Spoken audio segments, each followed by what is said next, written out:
Welcome to the Sisters of the Shire Podcast. I'm Abby, and I'm here with my co-host Ashley, and together we are exploring J.R.R. Tolkien's amazing literary world in a way that is easy and enjoyable for everyone.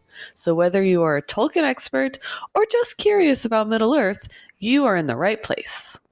This season, we're diving into the unfinished tales. If you are already familiar with these stories, awesome, stick around.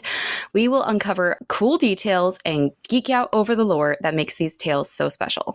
If you haven't read the unfinished tales yet, no worries. I am right there with you. But if you loved The Lord of the Rings or The Hobbit, this is your chance to discover more of Tolkien's universe with us. Our podcast is all about engaging discussions and having fun while we explore these lesser-known stories. So grab a comfy seat and join us on this journey through Tolkien's unfinished tales. Let's go! Oh, man. I'm sorry if you hear my child in the background. My son, my 10-year-old, bought walkie-talkies at a garage sale yesterday.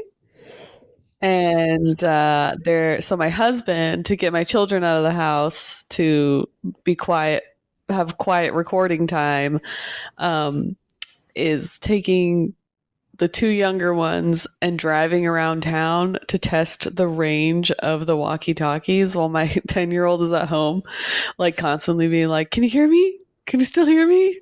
Hello, can you hear me?" So if you hear that in the background, that's what's going on. I feel like your children are, mainly Fox, is like the epitome of every 90s movie kid. If he could be a Goonie, he would be a Goonie. Yes. Yes. That is exactly it. Yep. I love that Fox. He would be Data from Goonies. That's who 100%. He would be. Yeah. So he's testing out his walkie-talkies that he just bought.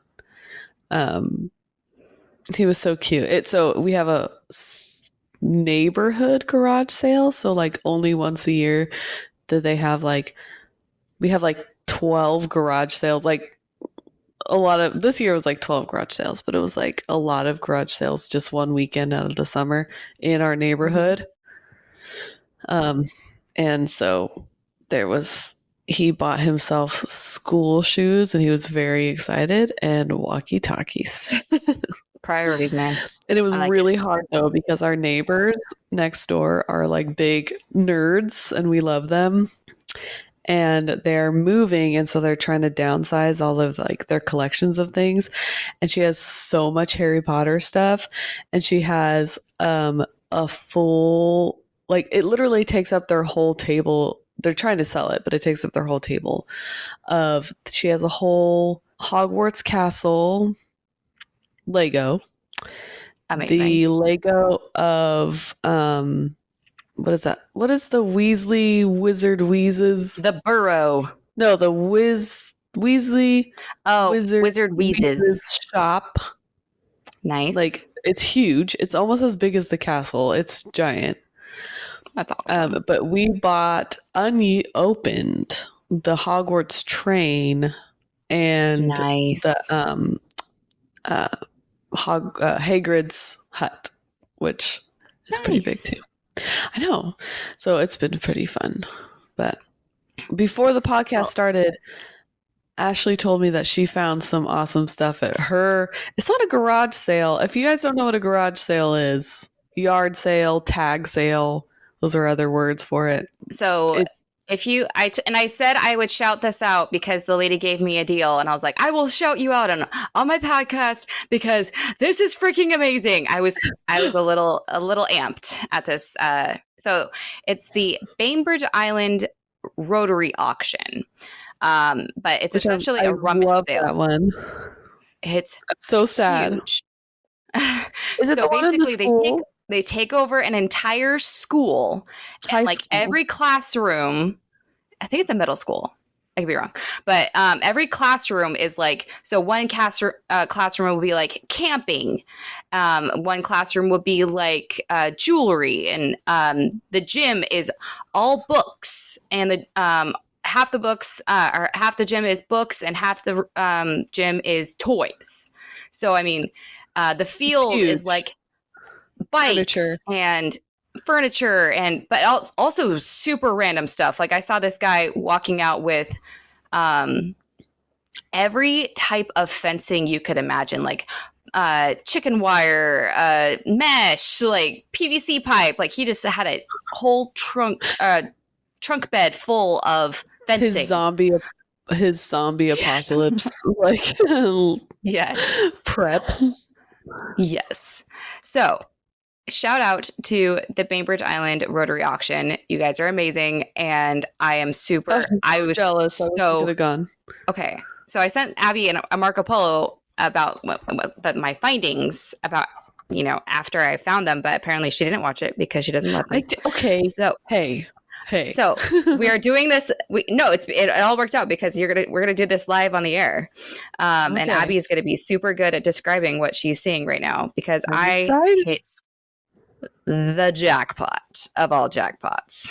Okay, so I found this Ziploc bag full of, oh my gosh, are those action figure things? Like those are like top of the line, like nice figures, not like toys. These are like collectible action figures. That looked like what are those called? An Easterling.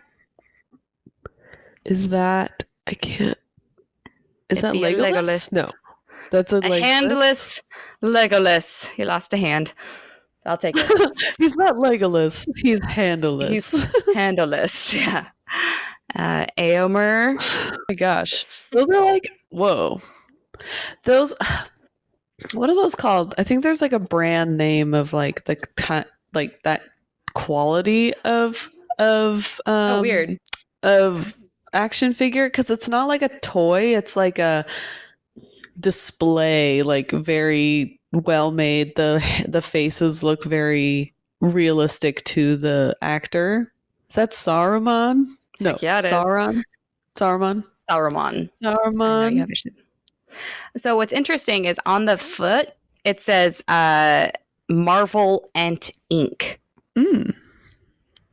Maybe this guy has like a magnet on his hand. I don't know. Oh, maybe it was like the Palantir or something. Ooh. And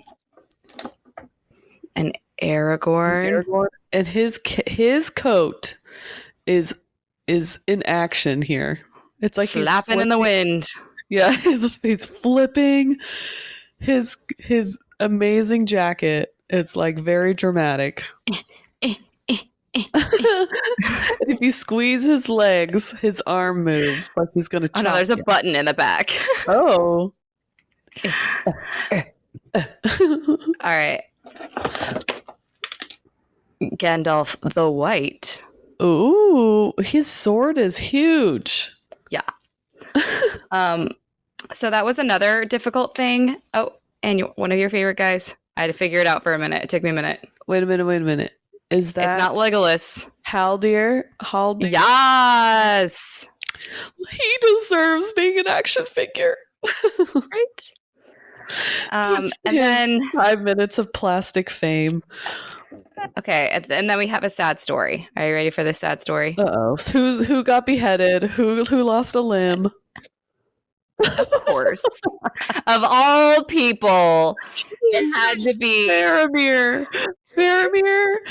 Of course. Poor Faramir, who always gets the bad rap, the short,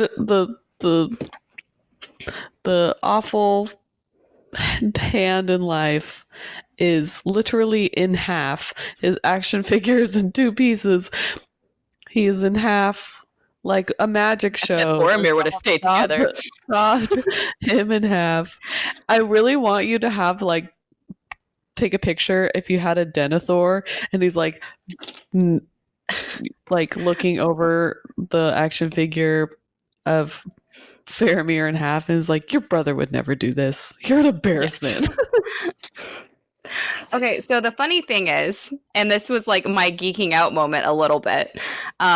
So all the weapons were in a Ziploc baggie. And so my task was to go through this Ziploc and try and figure out whose sword was whose. Whose tiny 3-inch sword is this? This is Legolas's bow that I need to fix.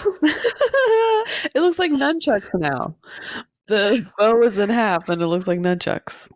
But okay, I'm not gonna lie. This is I have so many questions for the person who donated this to the Bainbridge Island Rotary Auction. If you know who it was, please contact me, because in this Ziploc of all Lord of the Rings action figures, pretty sure this didn't happen.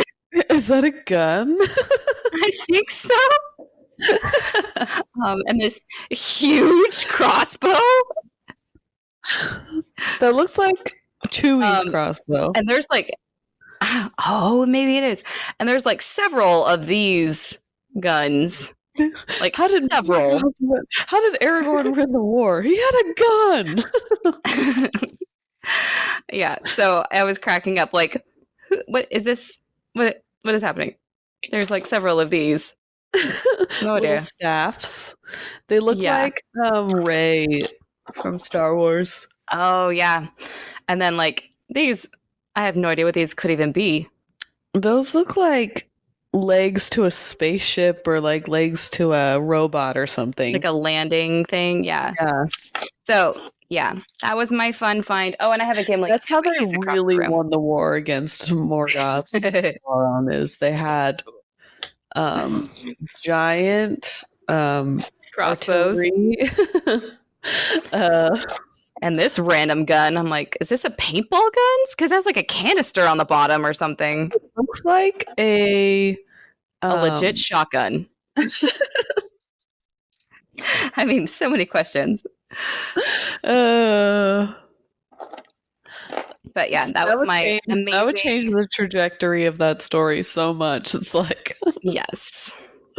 So yeah, that was my fun, amazing Lord of the Rings. I may have screamed in the middle of the classroom that this was in when I found a Ziploc full. You need to make a diorama, like a shoebox diorama, and have them in it, like acting out a scene. They're too big for that. It's huge. It's a huge shoebox, but that's amazing. Good find. Thank you. I can't decide if I want to glue Faramir back together or not. I feel like he deserves that, but at the same time, it's so funny that only Faramir is in half. Mm-hmm. Typical. And Legolas is armless or handleless. It's handleless, and what a disappointment. Yeah. It's Boromir's half brother. Get it? Because even really quick, I saw a TikTok of someone who's said it was like a compilation of all the Lord of the Rings Tolkien things they have found while thrifting, and it was like all the like they had a collection. They found Sting, like someone's legit real sword of Sting at Goodwill, and I'm like, what? People in the comments were like, where's this, like the Middle Earth location? Like, where are you finding all these things? But that's awesome. Good find. Thank you. I'll post pictures because this collection is amazing. Good. Well, speaking of Easterlings, of half of Faramir, just the title, the captain is. You're such a disappointment. Yes. Oh man. So I remember from last episode, because I've been sewing a lot, so I've been listening while I'm sewing. Mm-hmm. Is that we went to the, like, before this, it was the end of Turin talking, or like baby Turin and his dad is going off to war of the Battle of Unnumbered Tears. So, like I said, the Hurin was going off to the Battle of Unnumbered Tears, and then it, like, literally Christopher Tolkien's like, and then just go read the Battle of Unnumbered Tears, like, go figure out what happens. But in the next part of the Unfinished Tales is that we get more dialogue of what happened between Hurin and Morgoth when he got captured by Morgoth, which is in the Silmarillion. It's just like, oh no, he got captured and tortured. Anyway, like, let's move on. And you never really got to, like, I feel, I don't know, because I have the physical book. I should look at it, but I feel like it was very much like he was tortured, and it was like one sentence. Like, it wasn't really like very expounded. It kind of explains what his torture was, because it was a very different kind of torture, I guess. Like, it's a very psychological, but it, like, you know, it's just, it wasn't just like, and he was tortured and we had to guess. Like, it did explain what he had to endure. But this version in the Unfinished Tales is we get to actually, like, hear their conversations of, like, Hurin resisting Morgoth, like, you know, like, being steadfast in his, like, I'm not going to break. And so Morgoth is like, well, I tried to be the nice guy here. I tried to give you a promotion in my army if you wanted it. I tried to, like, I offered you your freedom. Yeah. And then he tried all these other tactics. Like, I tried a staring contest with you. Yeah, he did a staring contest. And then, he offers him, like, what was it? Something in his army or something like that. Like, which I don't get that option. Like, hey, you know how you were fighting against me? How about you lead my army? It's like, they were literally just fighting against you. Why would they would not turn that fast to be like, oh, okay, I'll lead your army now. Like, I'll be, you know, a captain or whatever of. I think the only thing that would work on would be like an Easterling. Like, oh, I get to lead the army? Cool. Like, but and someone who's like talks about that. Like, you clearly don't understand the hearts of men at all if that's what you think I want. Yeah. So that was an option he did. And then in the end, oh no, my favorite part was Morgoth kind of turned into, like, a toddler, and he's like, no, you're not listening to me. I'm getting really grumpy at you now. You're not doing what I want you. Yeah. Because Hurin is very much like, till the end, I'm not gonna be intimidated, or I'm not gonna, you know, falter, and blah blah blah. And so it's very rare, I feel, it's like very few and far between that you see Morgoth just get, like, mad, like grumpy mad at people, because more often than not he's like, you go do my bidding, or let my army take care of that. I'm just gonna sit in my castle or whatever and not really engage of what was going on. But I guess Hurin really made him grumpy and was like, he knew how to push his buttons, that's for sure. Yeah, he's like, well, what is it? Dishonor on you, dishonor on your kids, dishonor on your family. Yes. But instead of dishonor, it was a curse. Yes. Curse. And don't forget the part where he takes Hurin to the literal Hill of Tears, the hill of dead bodies that the orcs had made from the aftermath of the battle, and just puts them on top of it. Yeah. Mm. Could be So better. now he's stuck on the timeout chair of sadness, and he has to watch his kids and grandkids and stuff be sad because that's their curse, is that they just have to be sad for the rest of their lives. which is like terrible curse. Yes. And not only just to watch them, and I'm not sure, I should have referenced the Silmarillion version, but Morgoth somehow, in the vague magic power that he has, gave Hurin his ability to see and to hear. So he has got like super hearing and supervision to be able to see his children and wife from afar. So, yeah, that's where we left things.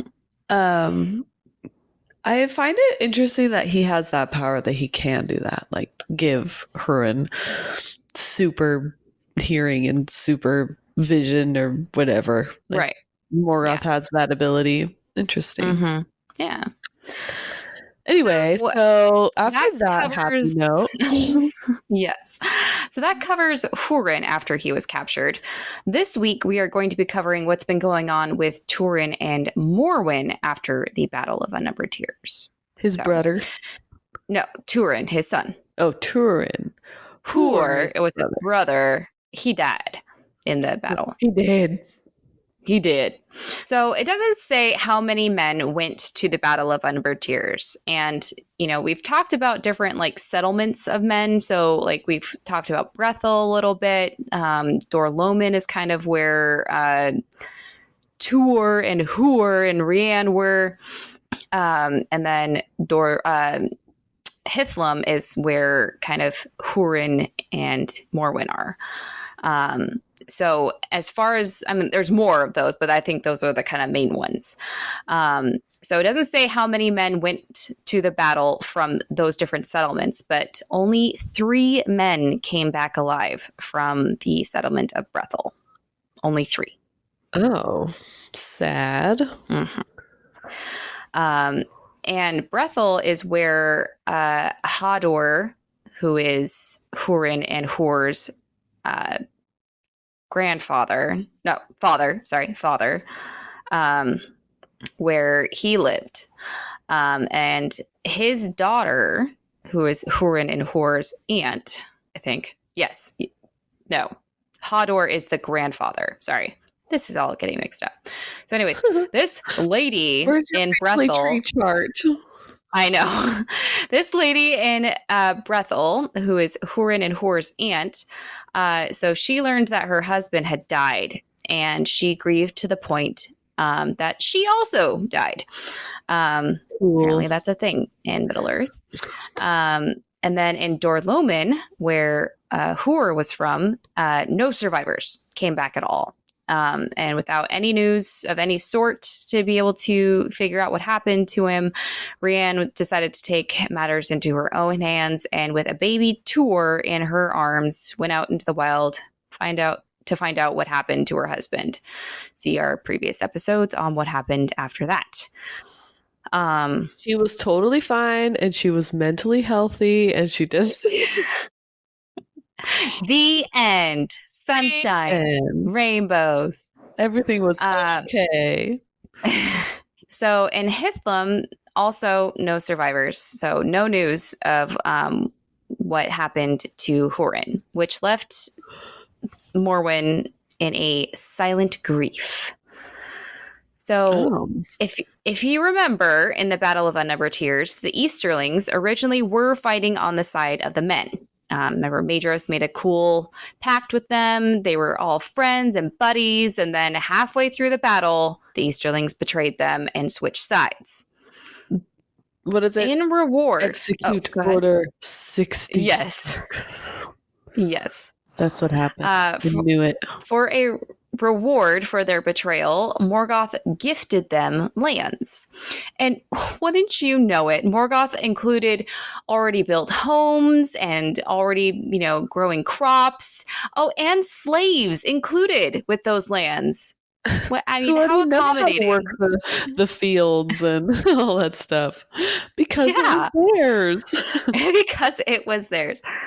So the Easterlings coming to Hithlum, not a great thing for the men, because they, quote, dealt cruelly with the people of Hador and robbed them of all that they possessed and enslaved them.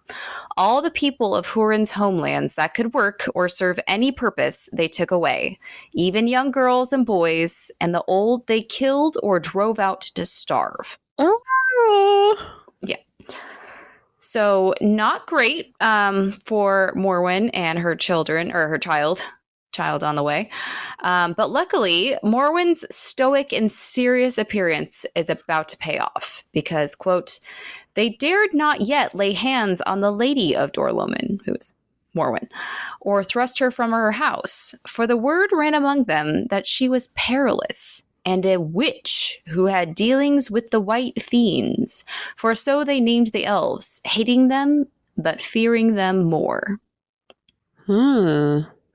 So here we get go ahead. Okay, really fast, really quick. We don't have to delve into it. I just want to say it's giving like this instance with like Morwen, her husband's gone. She's kind of like the lady of the land, like a very high up royal person, and Turin, who's also that way, but he's young and she's pregnant. It's kind of giving. I don't know if you've ever seen it. Dune. Did you ever watch Dune? No, I did not. Well, anybody listening might think if you agree, just like not like in every single detail it's the same, but it's giving that kind of same like vibe of what happens in the beginning of Dune. But that's it. It doesn't match anything else. And the comparison ends there. Yes. But it's very similar. So, like it's very like, yeah, she's pregnant. She's very stoic. They also think she's a witch. Sure. They have to kind of hide and get away from everybody, and yeah. Well, he turns out to help people and be a better, like a strong kind of soldier guy. Anyway, yeah, that fits. So here we get a footnote from Christopher. Because apparently in another version of this chapter, Morwen actually does have elf friends that are living nearby and hiding. And these friends actually came back. They survived the Battle of Unnumbered Tears. Quote, but they could tell her no news. None had seen Hurin's fall. He was not with Fingon. He was driven south with Turgon. But if any of his folk escaped, it was in the wake of the host of Gondolin. But who knows? For the orcs have piled all the slain together, and search is vain, even if they dared to go to the Hill of Tears. Yeah, how would you know back then, right? Like, how would you know, like, if your husband or brother or dad passed away? If they didn't come back, I guess, but like, yeah. Or you could be like Rianne and actually go to the battlefield and look for him. But I don't know why this like when what's her name? Eowyn finds her uncle. Like, how'd you find him? Like, that battlefield's huge. Yeah. Everyone looks the same. They're all bloody in armor. Yep. But where were these elves when Rianne was desperate for news of Hur? Like, don't even bother going to the Hill of Tears. You're not going to be able to find them. They're all literally just piled up and they all look the same. Yeah. It's so real gross and stinky. Yeah. Like, that could have saved her a lot of trouble. Like, yeah. I guess I won't go and abandon my child and die of grief. Yeah. The end. Like, the end. Another successful parenting. Yeah. Have you heard that thing going around Instagram that every girl looks either like a mermaid, fairy, vampire, or witch? No. It's like a thing now. So if you were to look at Morwen, the Easterlings for sure thought like, oh yeah, 100% a witch. Like, Yeah. I did see a TikTok though that was really funny where this lady was walking on these rocks in like Ireland or Scotland or something, and she was wearing this really long black jacket, and she was like had a hood on and everything, and she was like walking around, and then another TikTok was someone else's perspective of looking at her walking on these rocks with like a long black like Yeah. cut on, and they're like, "Is that a witch?" And they were like freaking out, and then like it's her perspective, like, do I look that haggard and like gross that Yeah. people think that I'm this witch just like walking around? uh, like she said, she scared them so much the family ran away and like ran into their car God. and like drove away. Oh, Yeah, that's kind of sad. I'm like, so she looked like that. Yes. She looked like a scared thief. Yes. And just for like to like help kind of narrate this idea, like if I had to guess, I would say Rianne probably looked like a fairy. Like she just kind of gives off that vibe. Very Wicked Witch of the East, Wicked Witch of the West, or yeah. No, what's Glinda? Is she the wicked or the witch of the good witch of the North? I think so. The good witch the and the wicked witch of the West. I don't know. Yeah. But needless to say, the Easterlings were terrified of Morwen and just basically left her alone. Like, dude, I'm not going near that. She's gonna put a curse on me. She's gonna turn me into a frog. She turned me into a newt. Yeah, a newt. I got better. But so it was Morwen, and all that was left of her household was a 9-year-old Turin, a baby on the way, good old Sador, love it all, a few old men, and a few old women. That's about it. And while the Easterlings didn't really bother them, it's hard to keep up with things. So with so few people, quote, the homestead of Hurin soon fell into decay, and though Morwen labored hard, she was poor. A life of luxury to being a farm woman. Mm-hmm. Now, there was one woman who was related to Hurin, doesn't say exactly how, and her name was Hurin. And she was taken as a wife, quote unquote, by the Easterling taken being the choice word here. Yeah. By the Easterling chief Brada. And because she was kind of the chief's wife and had access to things, she was able to secretly help Morwen. Now, Morwen, I know you're going to be shocked to hear this, didn't like receiving charity. What? No. No. She would much rather do things herself and earn it herself, but she had more than herself to think about. She had Turin and a baby on the way. Plus, in Morwen's mind, Brada had stolen from her and her people. So Hurin was just essentially giving her things back that were hers anyway. So, like, doesn't really count. Mm-hmm. I found this thing that you were missing. It has your name on it. That's weird. Here you go. Yeah. But this Brada was especially scared of Morwen. Quote, a great dread of her had seized him. He thought that he looked in the fell eyes of a white fiend, and he was filled with a mortal fear lest some evil should overtake him. And he did not ransack her house, nor discover Turin, else the life of the heir of the true lord would have been short. Do you think so? Like, we don't know too much about Easterlings. Like, we don't have a lot of history of like them, but I feel like they're more superstitious. Like, they're more like, you know, they have evidently he's scared of witches. So I feel like that's like something that he grew up being like, oh, the witch is gonna get you, or like, oh, like, you know, stuff like that, where he's so scared enough that he doesn't bother her. Yeah. Well, along that line, it probably refers back to Morgoth and his servants instilling a fear of elves, maybe, to the Easterlings way back when they were on the other side of the mountains. So you can imagine, like, go ahead.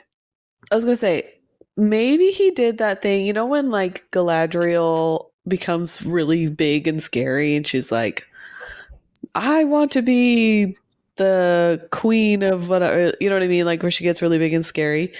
Do you think that he kind of tricked the Easterlings and the men to fear elves by like showing them that that's what elves look like, kind of like a fake, like not a vision, but kind of like not a mirage, but just kind of like a Yeah, I can see that. fake Vision, yeah. That's all vision, I I can would think of. say. Like Yeah, these are what elves are like, and then it's like, yeah. oh, there's like these scary things that are like Mm-hmm. terrifying and what's the word? Domineering, just very. Yeah. That's the picture he painted for them of what elves are, and so they're like, whoa. Well, in the movies, it's funny. Like we saw, I mean, just from my perspective, obviously, but like we see the movies and the pale skin of the elves. It definitely differentiates them from other races of Middle Earth. Like an elf doesn't look like a hobbit. Um, Yeah. and it makes them look beautiful, and it just kind of makes them otherworldly, but in like a cool way. But these Easterlings who we learned last season the term swarthy, like the dark kind of ruddy skin, to them the pale skin terrifies them. It's not a beautiful thing. It's like like, did you see how pale that thing was? Like these white fiends are scary. Yeah.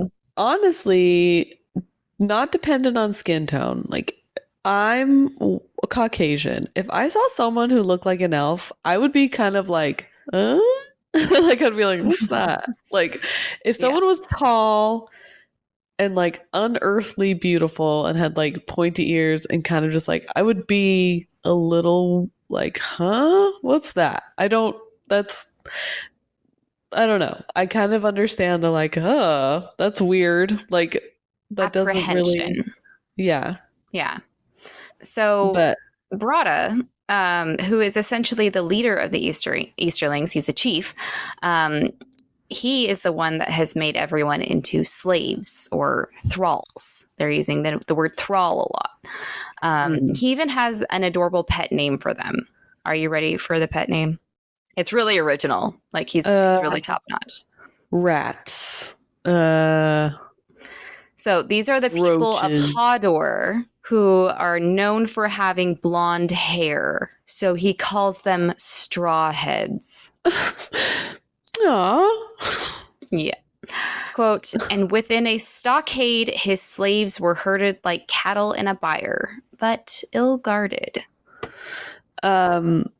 So he was put in charge by Morgoth. Like Morgoth was like, here you go. Here's your city and here's your wife that you get. That, you turned on your fellow human men. Here's your reward. And so he gets all these slaves and a wife. Yeah, he hooked it up. Everything. Mm-hmm. So some people still, even though they were enslaved, they still tried to help Morwen in whatever way they could, even at their own risk. And Morwen, shockingly, doesn't explain much of what was going on to Turin at the time. And he is... you're so shocked. And he was too afraid to ask her any questions and, quote, break her silence. Oh. Can you imagine being a child and being too afraid to ask your mother a question because it would break her silence? Also, being 9 years old, they ask all the questions. Seriously. So this is like an example, I guess, of a conversation that Turin did ask a question. Because when the Easterlings first came to Hithlum, Turin asks Morwen, Quote, when will my father come back to cast out these ugly thieves? Why does he not come? Where's Dad? Why doesn't he come back? These guys are... He would have kicked these guys' butt a long time ago. Where is he? To which Morwen replies, quote, I do not know. It may be that he was slain, or that he is held captive, or again, it may be that he was driven far away and cannot yet return through the foes that surround us. Oh, I mean, she's being real. She's being truthful. She's not saying... Not a bad response. Like, he went out to get milk, and he'll be right back. I'd say that's a good, solid answer as a mom. I'd rate that one as a good one.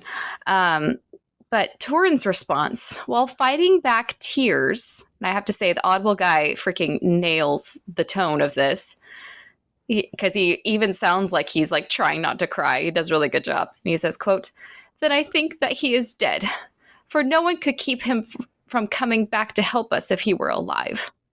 Oh, he loves his daddy. Yeah. Okay, so brace your mama heart, because it's just gonna your mama heart's gonna feel the things on this one.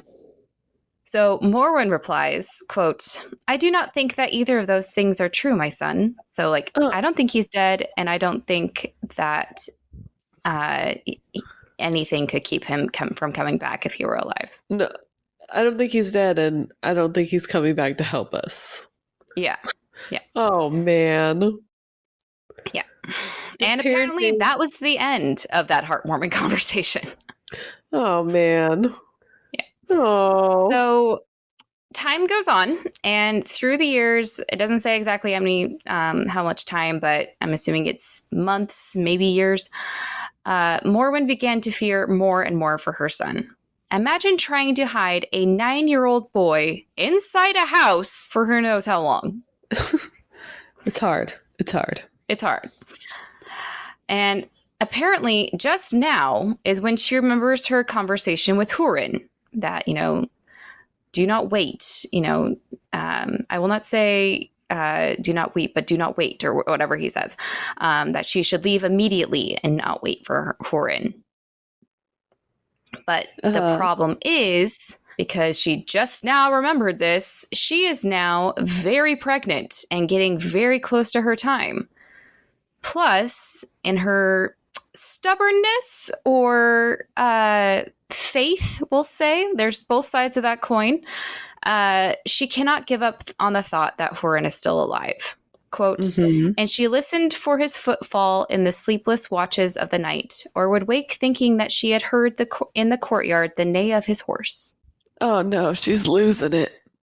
Yeah. And lastly, her plan is to, she talked before with Hurin about going to Doriath, to King Thingol. And while she would let her son be fostered by King Thingol, she herself cannot take charity from a king. I'm willing to let my son be helped, but get help for myself, that's not happening. Yeah. That pride is getting in the way there. So she makes the decision to send Turin ahead and stay behind. Oh, man. Quote, therefore, the voice of Hurin, or the memory of his voice, was denied, and the first strand of the fate of Turin was woven. And it was such a happy tale. Yeah. Such a happy What color fate. is this strand? I'd say it's definitely like a gray. It's tear sad, stained. Blue. Yeah, blue-gray. Depressive colors. Yes. By the time she finally decides to tell Turin, hey, we're going to do this thing, it's autumn. And which is a great time to travel, to start a long journey. Yeah. And she's like, well, I could wait through the winter, but I feel like he would be sure found out by then. Like the Easterlings are going to find him and take him as a slave. I have to do it before winter. So I have to do it now. So One day, she says to Turin, quote, "Your father does not come, so you must go, and go soon. It is as he would wish." How old is he at this time? Like 9 or 10. Oh. Mm-hmm. I couldn't do it. Mm-hmm. No. Yep. I'm not strong enough. Yeah. So brace your mama heart, because that's about to get worse. Because she is not sugarcoating anything. Turin replies, crying now, unsurprisingly, quote, "Go? Whither shall we go? Over the mountains?" Okay, Morwen, you got this chance. You gotta try easing up a bit. Just try to act like you have a human heart for 1 second. You can do this. She says, quote, "Yes, over the mountains, away south. South, that way some hope may lie. But I did not say we, my son. You must go, but I must stay." He's too little. Like, does she know that she's talking to a child? Like, has she met a child? Like, I don't understand her. No. So Turin, I can only imagine his heartbroken little face, says, quote, "I cannot go alone. I will not leave you. Why should we not go together?" Oh. My mama heart. No. To which Morwen replies, quote, "I cannot go, but you will not go alone. I shall send Gethron with you, and Grithnir too, perhaps." So you're not Who's supposed to that? recognize those names. Yeah. Those names aren't super important. But just as a point of context, these guys actually served under Hodor, Hurin's grandfather. So Turin's great-grandfather. So they are old. These are old warrior or soldiers. They're like, "Come on, son. Let's go. We can do this. I got it. I remember in my time. Yeah. We can't forget my pills." And yeah. But then Turin's like, "Oh, well, I have an idea." And he says, quote, "Will you not send Labadal? Like, can I take my real dad with me?" To which Morwen replies, and because, Morwen just loves Labadal, Sodor, she says, quote, "No, for Sodor is lame." Oh. I'm reading Like, that. I know both contexts of the word. Like, he is Yes. lame as in, like, disabled, and he doesn't have a foot or whatever, but he's also like, that guy's lame. Yes. I know. I every time I listen to this, the Audible guy reading it, I just started laughing. First thought I was lame. He's so lame. He's so lame. Then Morwen continues. She says, quote, "It will be a hard road, and since you are my son, and the days are grim, I will not speak softly." Apparently what she's been doing up till now has been softly. She says, "You may die on that road. The year is getting late, but if you stay, you will come to a worse end, to be a thrall. If you wish to be a man when you come to a man's age, you will do as I bid bravely." Dang. Well, it's been a nice run, kid. Yeah. I wouldn't say being your mother was my favorite thing, but well, anyway, good luck. See you later, I guess. Maybe not. I don't care. Bye. I feel like her and the mom from Miracle on 34th Street would have been good friends. Just like, we don't believe in sugarcoating. We don't believe in lying to our children, no matter the cost. Yeah. Their happiness? What's that? Gross. Get out of here. Yeah. So Turin tries another tactic. He says, quote, "But I shall leave you only with Sodor and blind Ragnir and the old women. Did not my father say that I am the heir of Hodor? The heir should stay in Hodor's house to defend it. Now I wish I still had my knife." Oh. I'm sure Sodor told you, still Turin. has it. I told you, Turin, don't come crying to me about wishing for your wife when you were the one that gave it away. What did I say? What did I say? Yeah. Morwen doesn't actually say that, but in my head she does. And instead, she says, quote, "The heir should stay, but he cannot. But he may return one day. Now take heart. I will follow you if things grow worse, if I can." If I want to, I really don't. I know. I just don't get her sometimes. Like, things are bad now. I get that she's pregnant, but oh man. Again, my mama heart. Oh, my mama heart this episode. Turin replies, and the Audible guy does such a good job with this. He says, quote, "But how will you find me, lost in the wild?" And suddenly his heart failed him, and he wept openly. Oh, gosh. I don't know if I could handle seeing, like, Fox, my oldest, he's 10. He doesn't cry. He's an emotional kid. Like, he's very, like, in tune with his emotions. He cries in movies and if he gets hurt and stuff. Like, he's not like, but it's few and far between of, like, crying. He's not an everyday crier. But when he cries, I'm like, oh, because I see how he cries. His face is the same as when he was a baby. Like, his face looks the same as when he was crying when he was like a tiny baby. And my heart's like, well, can't handle that. And then I'm like, oh no. So I don't know how she's like looking at this poor little boy who was sobbing in front of her and be like, it's getting pretty late. You should leave. Like, you should go now. But like, what a terrible way of explaining things. Like, Morwen, you suck at explaining things. He thinks that she is just sending him out in the woods or something. Like, all right, yeah, just go over there. You'll be fine. Out in the wild by yourself. Just keep going that way, I guess. Like, I'm not really sure. He didn't drop a pin or give me any, like, things like that. Just kind of just that way, I guess. That over there. Just go, leave, shoot.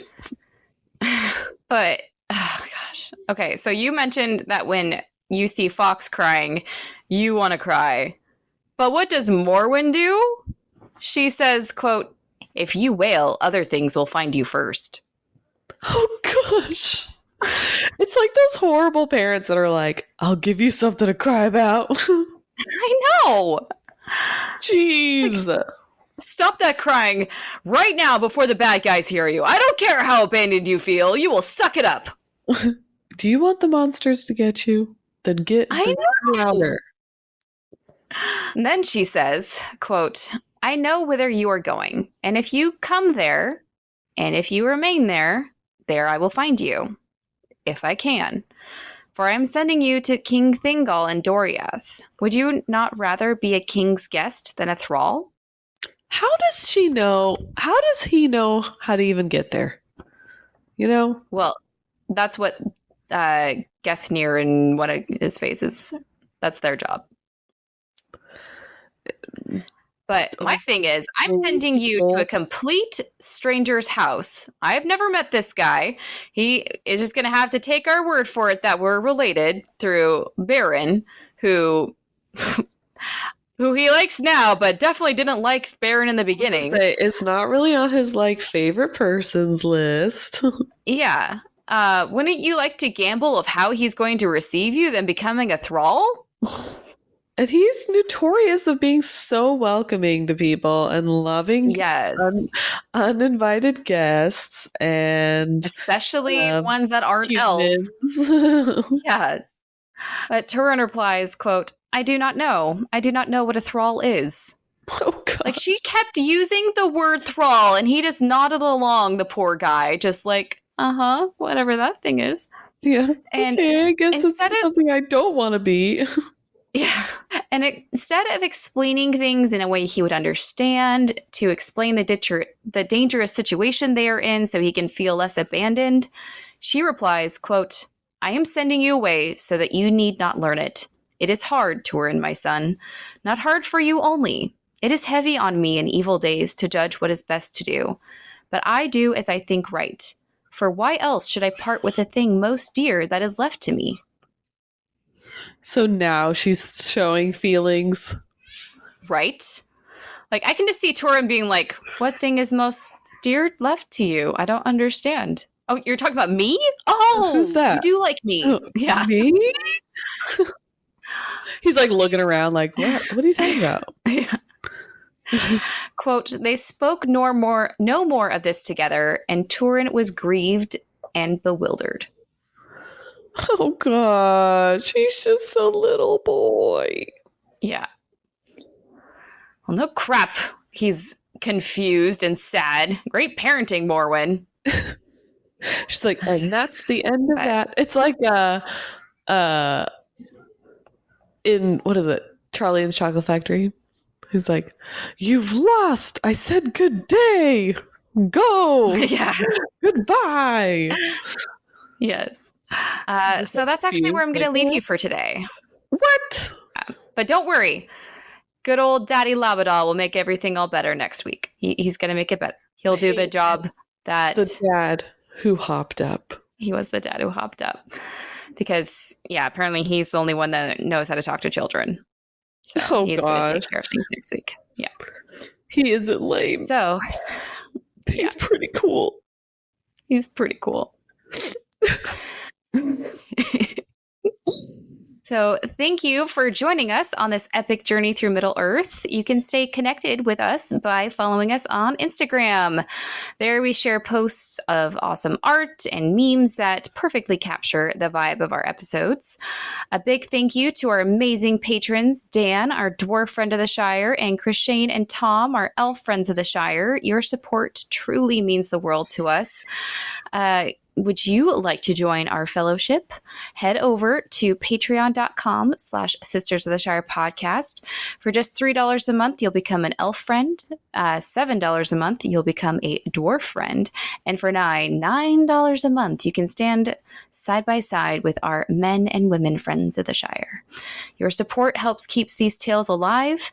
And if you are enjoying our adventures, please take a moment to leave us a rating and review, if you can, on your preferred podcast platform. Your feedback energizes us. It really does make our day. It helps connect us with even more fans across Middle-earth. And we are family friendly, so please share. Share us with your friends. Share, talk about it, with your friends at school or coworkers. And you can even comment things on TikToks and stuff. I've been commenting.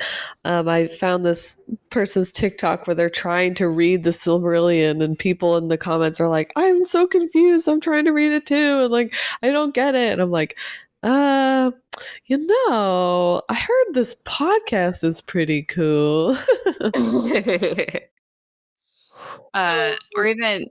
you can be a weirdo like me. You see anyone walking on the street that has Lord of the Rings stuff, you're like, hey, you like Lord of the Rings? I like Lord of the Rings. I have a podcast for you.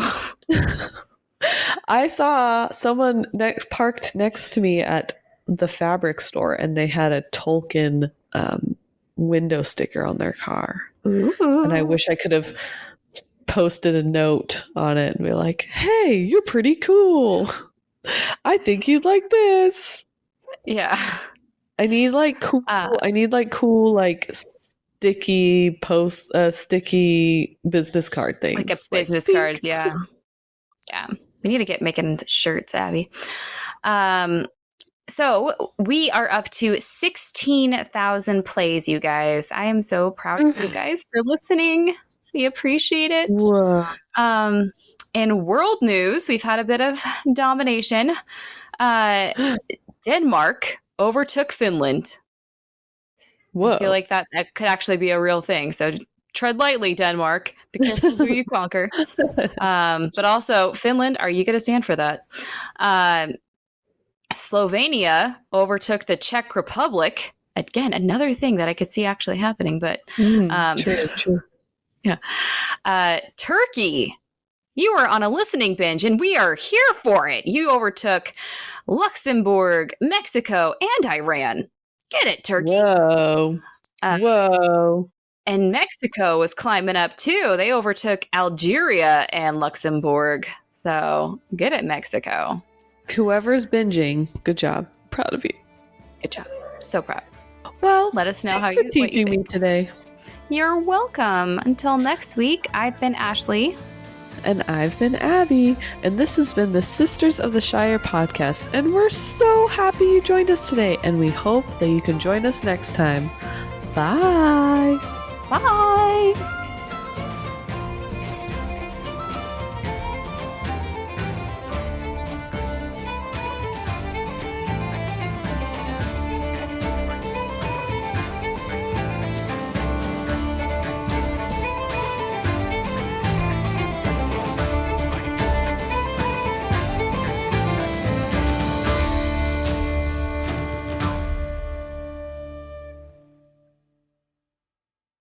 Thank you for teaching me a day. Yay!